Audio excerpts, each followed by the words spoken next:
telling us when the Muslims would surround the Christian city and they would walk into a Christian bomb shelter where a mother and a father hiding with a little baby. They would take the baby, tie one leg of the baby to the mother and another leg to the father, and pull the parents apart, splitting the child in half. They committed monstrosities that were seldom reported in the Western media.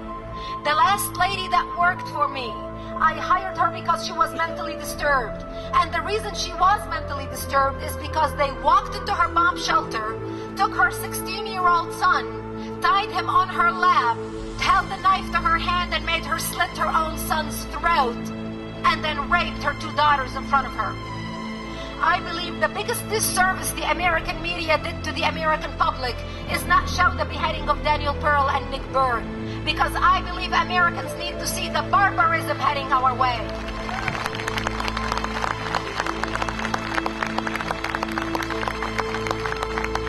And those Christians who used to be the leftists who were helping the radical Islamists advance their cause in Lebanon, when the Muslims would walk in to slaughter them in their bomb shelters, these leftist Christians would tell them, "You can't kill us.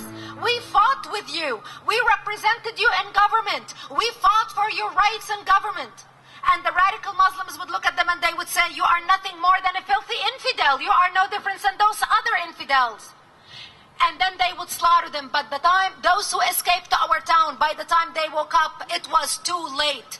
They realized they were used as useful idiots in the pawn of an enemy that was trying to destroy our country. But by the time they woke up, it was too late. I ended up living in that bomb shelter like this for 7 years of my life, from the age of 10 till the age of 17, robbed of my youth. That's when I learned that what happens when people turn a blind eye to evil, thinking it's happening over there, it's not going to affect me over here. I ended up moving to Israel in 1984 and becoming a news anchor for World News in the Middle East. And as I reported on world events night after night, that's in the middle of the 80s, from 1984 till 1989. And we started seeing a rise of Islamic radical activities happening around the world on different continents. As I reported on the evening news, night after night, I started realizing there was a pattern developing. The name of the perpetrators were always Muslims: Ahmed, Muhammad, Hussein, Ali. The name of the victims were always Westerners, Christians and Jews: Terry Waite, Terry Anderson, Colonel Higgins, the Achille Lauro, the TWA, the Panam flights. As a matter of fact, in my book, They Must Be Stopped and Because They Hate, I have a list pages long on all the terrorist attacks that have been perpetrated against the West. But the West did not connect the dot. The West lacked imagination. And I started realizing that what I used to think was a regional problem between a majority Muslim Middle East trying to kill or expel the minority Christians and Jews had become a worldwide problem. But the world did not connect the dots. The world lacked imagination, just like the 9/11 report said. We lacked imagination. It's not that we did not know that Osama bin Laden was trying to attack America. Osama bin Laden was almost handed to President Clinton in 1997. It is that we buried our head in the sand and thought, it's not going to happen here, it's over there, I don't want to be bothered with it. The sad reality is, terrorist operations are now happening right here on American soil.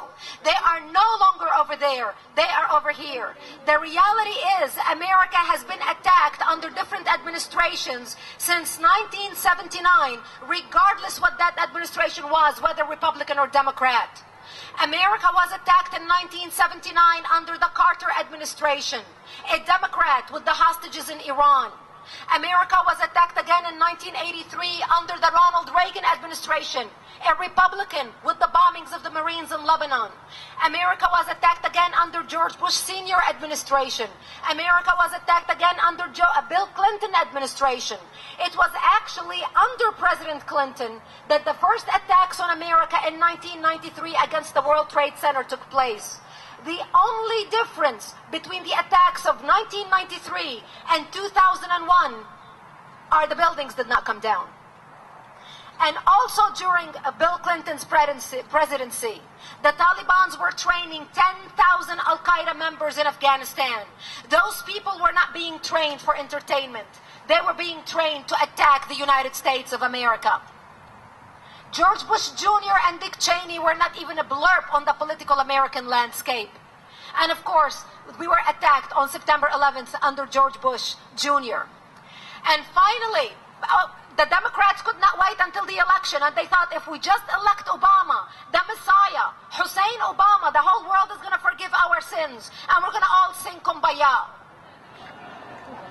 So they elected Obama. 2 days after Obama became president-elect, Al-Qaeda issued a press release saying it doesn't matter who lives in the White House, we continue our jihad against the United States of America.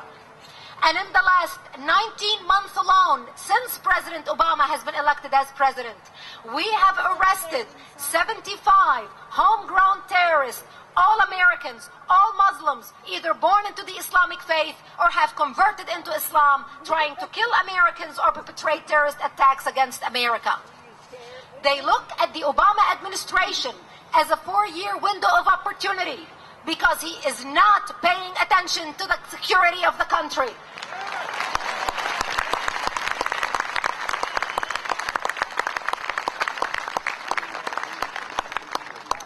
We have a president who lacks the backbone to stand up to our country and show them what America is all about.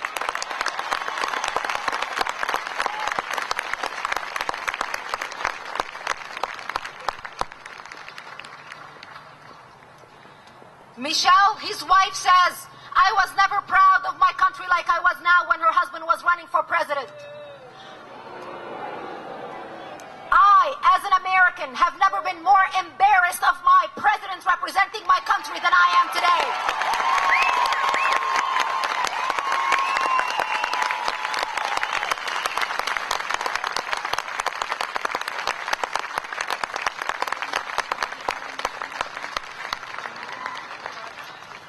We have a man in the White House who never misses an opportunity to apologize on behalf of America, to put America down when he's speaking outside of America, who doesn't see the good in America, who bends backwards and forwards trying to kiss the hands of our enemy, trying to appease them while putting America down.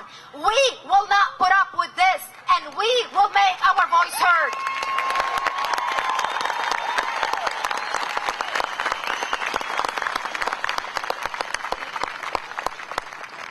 Because of this president's slack policy against terrorists and those who wish to do America harm, because he doesn't have the moral clarity nor the courage to stand up and identify our enemy by name, we must speak the truth. We must call our government and our elected officials on the carpet because their job is to protect America. We hired them, we put them in there, and we can just as easily kick their behinds out.